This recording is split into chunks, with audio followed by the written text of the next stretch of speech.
தமிழ்நாடு அரசு அறநிலைத்துறையில வந்து பிரம்மாண்ட முருகன் சிலையை வந்து வடிவமைக்கிறதா கேள்விப்பட்டோம். அதுல இருந்து உங்களுக்கு எதனா அழைப்பு வந்ததா? திமிரி, ஈரோடு, மருதமலை. திமிரி வந்து இப்போ வேகமா ஒர்க் போயிட்டு இருக்குன்னு கேள்விப்பட்டோம். ஆமாம், திமிரி வந்து இப்போ வர ஜூன் 6ஆம் தேதி அதனுடைய மனமுகூர்த்தம். அதுக்கு அரசெல்லாம் அனுமதி வழங்கிட்டதாக எனக்கு தகவலுங்க.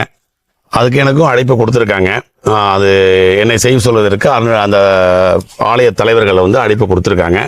அந்த பணி நான் விரைவாக செய்வதற்கு வாய்ப்புகள் இருக்குது. ஈரோடை பற்றி எனக்கு இன்னும் ஒரு முழுமையான தகவல் இல்லை. எல்லாம் வந்து பார்த்துட்டு போகிறாங்க, அமைச்சர்களும் மற்ற அந்த கோயில் ஆலய தலைவர்களும் பார்த்து போகிறாங்க.